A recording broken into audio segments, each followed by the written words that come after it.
Look, my lilac is blooming. This is my favorite scent in the entire world. I'm so excited. I've got just a few that are opening up enough that I'll be able to smell them whenever I walk outside. But look, this thing is loaded in blooms. I definitely was able to save it from the frost that we had. So here in probably about 2 to 3 days, I should have enough of these opened up and blooming that I can open my kitchen window, which is right there, and smell it. I can sit outside and be able to smell it from my spot right there. I love it. I wish this bloomed a lot more than just a couple weeks out of the year.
Good morning. I am just working on putting together the pizza dough because it has to rise for a while.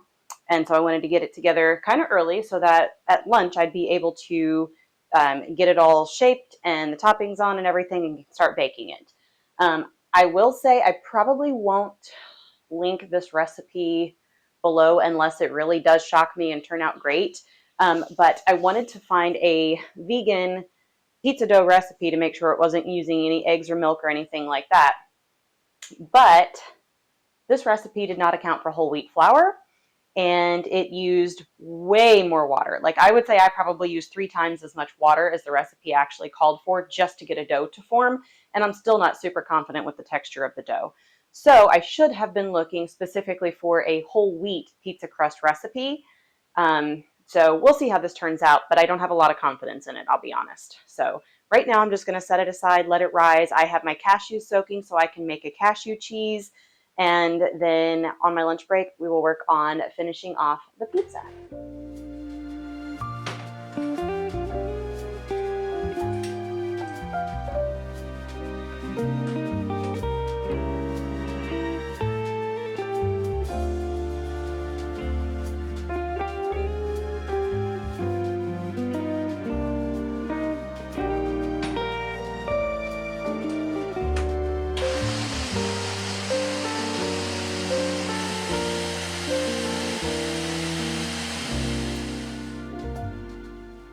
Well, the dough has risen slightly, but it has not even come close to doubling, if you can see this. So not a lot of confidence in this recipe, and I'm really wishing that I would have just stuck to my old one. The only reason that I chose this recipe instead is because the old recipe that I used to always use, you had to knead the dough for like 7 to 9 minutes. And I don't like kneading dough. That's why I never make pizza dough homemade. It's why I haven't made bread homemade until recently. It's just a tedious, slow, painful process that I don't enjoy doing. But I guess I learned my lesson, because this one you're only supposed to knead for like 2 to 3 minutes. So I was like, oh, it's a lot less work. Well, it's not looking like it's going to actually turn out. So I'm going to divide it because I want to make some individual pizzas. So I'm just going to separate it into smaller bits, and I'll work one at a time. Yeah, this stuff is like, I don't know, it's rolling right out, and pizza dough is supposed to be stretchy. So this is not going to be a very good pizza, unfortunately, but it is what it is. I feel like I could get out my rolling pin and do this with the rolling pin. I honestly wanted to abandon this pretty quickly when I started it, because when I realized that the third cup of water it was supposed to take to make this dough was not even remotely close to enough to make a dough with, I really wanted to scrap it and go back to my usual recipe. But this King Arthur flour is $5 a bag, and I used 3.5 cups of it, so there was no way I was discarding that and starting over. So we're just going to make do.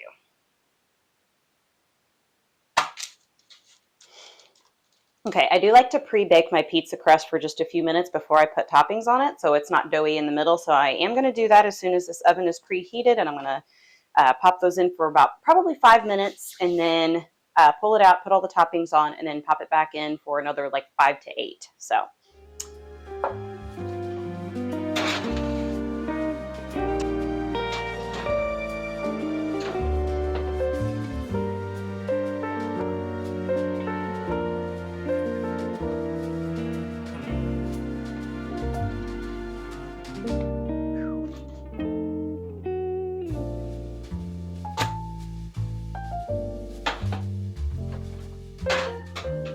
okay, so I pre-baked these. I'm going to go ahead and store the rest of them away, and I'm just going to use the one for now.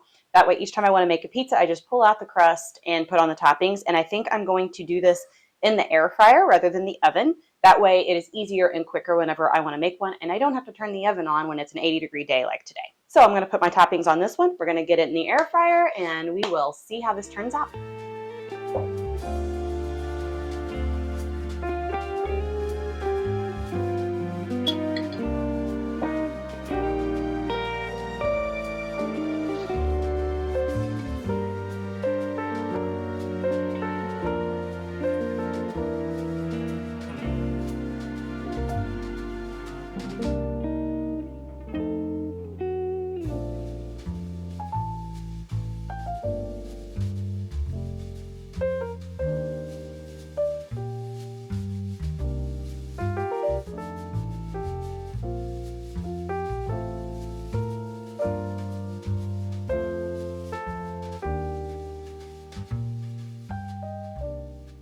All right, I did the cashew cream last because I have learned from past experience there's also a really quick and easy way to do pizza without making dough. And so what I will do is I'll buy I think it's Joe's is the brand name, or Joseph's, but it's a whole grain flax pita that you can get at Walmart. And I'll just do the whole pita, and I'll put the pizza toppings on top and put it in the air fryer and do it that way rather than making pizza crust. But I've learned from past experience that when you put the toppings on top, like you put spinach especially, it blows around in the air fryer. So I put the lighter weight stuff on the bottom and then topped it off with the cheese. And I really am not sure how long this is going to take, so I'm going to start with 3 minutes, and if I need to add a couple, I can.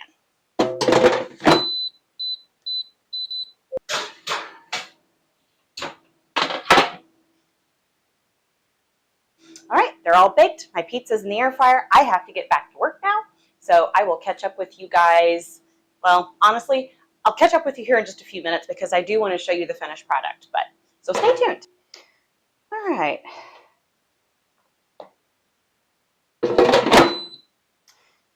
Looks done. I have no idea about the crust. I will have to try it here in just a little bit whenever it cools and see, but I'm going to take this with me to my desk and get back to work.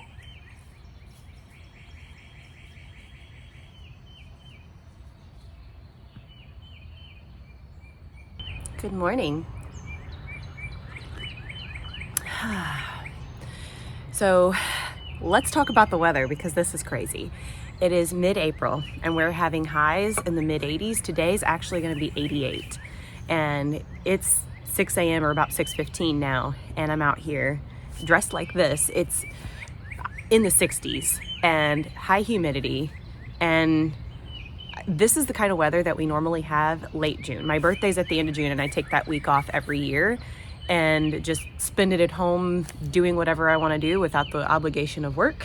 And this is the weather that we normally have during that week. Normally being subjective anymore because there just is no normal anymore. And I think if you're not a gardener, maybe it's less noticeable, but if you are a gardener, you definitely notice the weather trends because they affect you probably more than the average person. And so I did see an article yesterday. It was on Instagram and it was from Washington Post Climate, but it was talking about the ocean temperatures and how they had broken records. So there's been a gradual trend up. I think it started at 1981 and there was just a slow warming, but last year there was a wide margin. Like it had broken records, like blew them out of the water. Literally every single day of 2023 was a record breaker with a wide margin. And the trend has continued on into 2024 and it's continuing to break even the previous records by a wide margin. So we wonder, how does that affect us here? Well, as a gardener, I've been seeing it. The last 2 summers especially, I just don't know what to expect anymore, and it makes me a little bit nervous every gardening season because 2 summers ago, so the summer of 2022, where I live, in the Midwest, we kind of get all the temperatures. We get cold in the winter, we get hot in the summer. We're right smack in the armpit of America, okay? And so we have high humidity, high heat, all of that stuff. But 90s is normal in July and like early to mid-August. But what happened 2 years ago in 2022 is we had from mid-June all the way through mid-August, so 2-month stretch, we had heat indices were over 100. All but about 10 days to 2 weeks out of that entire stretch might have actually been normal. And every single other day, we had a heat index that broke 100. And more often than not, it hit about 115. And that was almost every single day of that entire summer that happened. And I had so many plants that died. My grass, most of it, I had to reseed the entire lawn that fall. I have I believe it's verbena or verbenum. I can never remember because there's the bush and then there's a small flower and they have a similar name and I always mix them up. But I have a hedge on that side of my house, and there were so many dead limbs. I had never had a dead limb in any of them since I had bought this house, but that year, and that was my 5th year living here, I cut so many dead limbs out of it, and I have a couple more that I need to cut out now. But so, and then also my hydrangea in the front, like after that summer, they're supposed to have growth like on their stems. You don't cut the stems off of them at the end of the season because it has new growth that comes back out on those same stems in the fall, or in the spring, sorry. And that summer, it could be the summer, it could be the winter. I'll get to that in a second, but it completely killed it and it came back the next year from the roots instead. So there was just so many wild things that happened that summer after such high heat. And I was really nervous that the following summer of 2023 would be the same. And luckily it wasn't. We did have a couple of weeks where heat index hit 115, but it wasn't the whole summer, thankfully. But the winter time, that same winter, so after the summer of 2022 would be the winter of 22-23, we had about 3 different ice storms, and freezing rain is not normal here. It happens occasionally, but it's rare, and it happened 3 times that winter, and it came with highs that were in the teens and even single digits. My patio, let me show you this real quick. So see all of the lines in it? That's caulk because that winter, that freeze, it messed up my patio and it caused a bunch of cracking. Oh, I'll never get this set back the way I had it. There we go. So it caused a bunch of cracking, and so I had to caulk it. And then last summer I went and I sprayed concrete sealer all over this to try to protect it and keep that from happening again. And it's a good thing I did because this winter we again had, it wasn't 3 different, freezing rain events like the year before, but we did have a deep freeze, which isn't normal for here. Getting lows in the 30 or getting highs, in the 30s and occasionally in the 20s is normal. And we did have that. somewhat, but what we really had was we never saw highs drop below the 40s. And then all of a sudden we had about 2 weeks where we just had this hard freeze where we had lows that even dropped below zero and highs that didn't get out of the single digits, which is extremely abnormal for here. That just doesn't happen here. Very, very rare. And so we had about a 2-week span where that happened again. And so it's reached the point now where every gardening season, I just don't know what to expect. I was kind of excited about the fact that spring seemed to come the 1st of February this year, but I also was like, what is that going to mean for the summer? And here we are already seeing it. It's mid-April and the high today is going to be almost 90 degrees.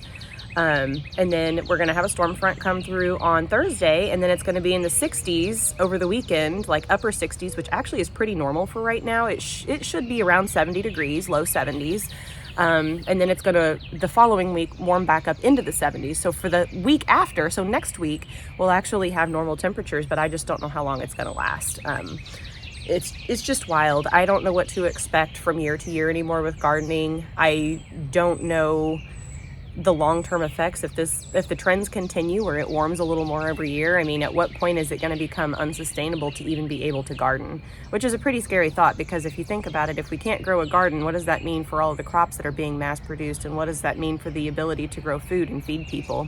So I think there are a lot of elements that people are kind of burying their head in the sand about and kind of ignoring, but us gardeners, we're kind of seeing it front and center. So I don't know, let me know if you're seeing anything like this in your area, because I know some of you are even in Canada and it's kind of known for being cold up there. So I'm curious if you're seeing any strange weather patterns like that, or if you're somewhere, farther south, especially close to the equator. What is it like where you're at? I mean, is it hotter than normal? Are you having crazy winter times? Like, what's happening where you are? Because it's just unpredictable here in the Midwest anymore. But anyway, that's my 2 cents for a Tuesday morning. So I'm going to sip on my coffee and go water some plants and get my day started. To add insult to injury, I just killed my first mosquito. We don't normally see mosquitoes here until about the 1st of June. Oh, this is going to be quite the year, guys. I'm getting ready to head off to Menards to pick up another 15 bags of mulch. And while I'm there, I'm also going to pick up some sealer, because this little hole right here, I have been seeing honeybees crawl in and out of it. And I did have someone that I know who keeps bees come over and take a look at it, and she said that there doesn't seem to be an active hive there, so that's good news. But if they continue and build a hive in there, this is a hollow column, it's just going to rot out, and there's no good way to get the bees out of it without taking it down. So I'm going to get some caulk or sealer and go ahead and close that up. And then also each one of these other columns has the exact same thing, which kind of stinks because the whole reason that's there is for drainage. But I've got to keep the bees out of it. So I'm hoping I'll fill that, and probably here it looks like they could probably get up into it from there as well. So I'm hoping that for drainage, it'll still be able to get out around the rest of this thing without that hole there. But definitely can't have any honeybees building a hive inside my porch column.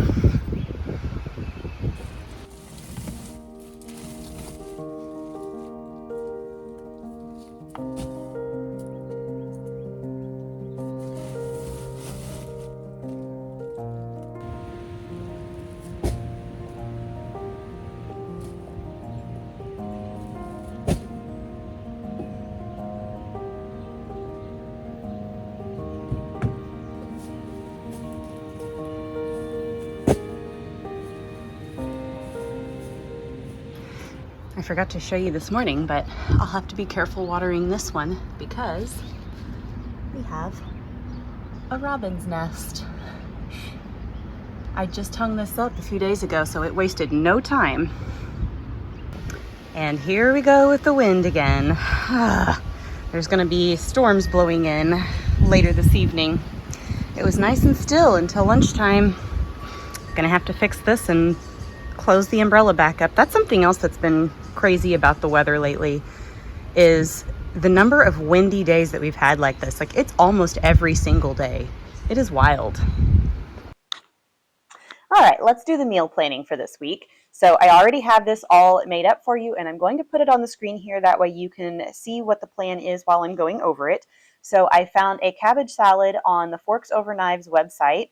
that I'm going to make. I decided I wanted to do something that was more seasonally appropriate because I keep having to run my oven and it's just getting to be the wrong time of year. It's in the 80s. The last thing I want to do is help the outdoors heat my house. So there were two salads that I looked at, and the next one I will probably make next week. I chose this one in particular because I already have everything except for, I believe, the red cabbage was the only thing I even had to buy for this. And some orange juice, just because I know there's not going to be enough juice in the oranges as I'm peeling them to make the dressing. That was very ambitious on the part of the recipe creator. So I am also purchasing some orange juice for that, but everything else I have. So I'm going to do that. And then the following week, I will probably do the other salad. And that one is more of like, it uses spring vegetables. So it has like the peas and carrots and several of the things that you find this time of year. Now, I grow these things myself, but of course they are nowhere even close to ready yet. I know we call them spring vegetables, but I feel like at least where I live, when we still have the cold winters, I'm in growing zone 6B. You can't really plant them out or even get them started good. Like the peas are finally about this tall now. Carrots are just teeny tiny little tops. I mean, I'm not going to have those for a month yet, at least. The peas, the carrots will be even longer. So the only way I'm getting those spring vegetables around here is to buy them from a farmer's market. Our downtown farmer's market used to open in April, but now it doesn't open until May, which kind of makes sense because there wasn't a whole lot there in the month of April, but you could find asparagus, peas, strawberries, all of those kinds of things. But there is another farmer's market that is on Thursdays, and it's from noon to 5, so I could go on my lunch break, and it is like back behind our mall here in town.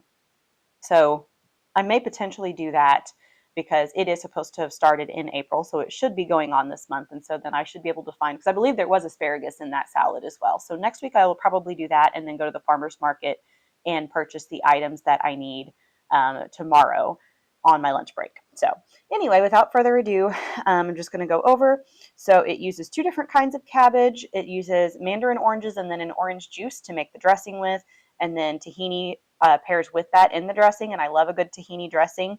So it sounds like it's going to be a lot like the dressing that I always make anyhow, except I usually have lemons in it. In this case, it's going to be oranges. So, and then I have green onions growing in the greenhouse. I did have to buy some roasted peanuts because I haven't had any in a while, but I found some at Aldi's that are roasted and unsalted. So I am getting those as well. And then the kale I have in the garden, I already have the cane sugar, ginger, tahini, soy sauce, rice vinegar, all of that stuff I have here. So that is going to be the plan for next week. And then on Monday, I should be fine. Normally, I do this stuff on Monday because I want to do it for the week, as long as there's nothing crazy going on where I'm not going to have time to do it. So Monday, I will be back here to actually make this. So next week's vlog, you will be able to see that recipe being made. And so if you would like to make it along with me, please feel free to go to my blog and download the PDF of the meal plan and the shopping list, and also check out that link so you will have access to the recipe and we can make this together. And so now that I have that done, I do need to update my blog because I did find a typo on the PDF that I made that I had to fix. So I'm going to go update that. But then I'm going to head outside and I'm going to work on getting the mulch laid. It goes pretty quickly, so I should have plenty of time to do that on my lunch break. And if I have time after that, I don't know if I will, but I do have some shrubs that need to be trimmed. So my neighbors behind me, there used to be elderly people there, and she went into an assisted living home. The house sold. Now there's someone remodeling it, so I'm sure it's a flipper, and then they're going to put the house back on the market. But at any rate, those shrubs never get taken care of, and they grow up and over my fence. And so I've been going out there the last couple of years with a ladder and just cutting the tops off of the shrubs. And then I have two dead limbs in my viburnum. I looked it up and made sure I knew what the heck it was called this time, but on the side of the house that I want to go ahead and get cut off. So we'll see if I can do all of that on my lunch break today. If not, then I will probably take care of cutting the limbs tomorrow.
Well, that covered a lot more than I thought it was going to, so it looks like just a couple more bags is all I'm gonna need to finish that part, but I do still have some spots to mulch in the backyard, so I'll probably pick up some more, I don't know, maybe this weekend. But the bulk of the hard work to get the yard and the garden ready for spring is done. So you guys aren't gonna know what to do with me whenever I have nothing to film besides me just sitting here living my best life, honestly. But it feels really good to be at the end of all of the work. So I think the cutting of the shrubs I'll probably save for tomorrow. I don't feel an urgency to get all that stuff done as quickly now that it's pretty well over.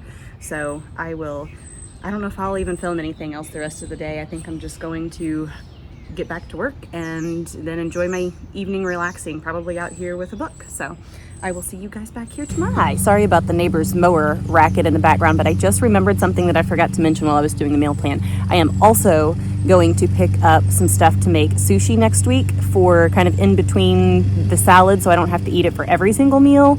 You know, it'll also run out in like 2 to 3 days that way. So I always have some stuff on hand just to like kind of throw something together. And usually I do like noodle bowls or curry soups or something like that. But this coming up week, I'm going to get stuff for sushi because I have those daikon radishes I want to use. So that will also be next week.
I have house finches building a nest in one of my pots. A couple of years ago, I had ferns up here, and I had a nest in all 3 of them. Miss Emily is watching. But now I have house finch in that one and robin down there, so we'll see what happens in the middle. The house finches really like these pots for nesting in, so I suspect I'll end up with a nest in all of them. And the 2 that I have over there, I also had nests in those a couple of years ago. Last year I didn't have them hung quickly enough, so they missed the nesting. It does make it a challenge though for when I water. Also, I'm not 100% sure if I'm going to be able to trim the shrubs over that fence today because I'm going on my lunch break with my friend Jenny to the farmer's market, and it is supposed to be kind of rainy today too. I think at my lunch hour it should be dry, so I might be able to do it, but that's why I kind of went ahead and started on the other shrubs earlier. But the ones up there are going to be a lot more work because I have to do a lot more cutting to get them basically cut off and stop overhanging my fence. So we'll see if that gets done today, but I'll take you along for the farmer's market at least anyway.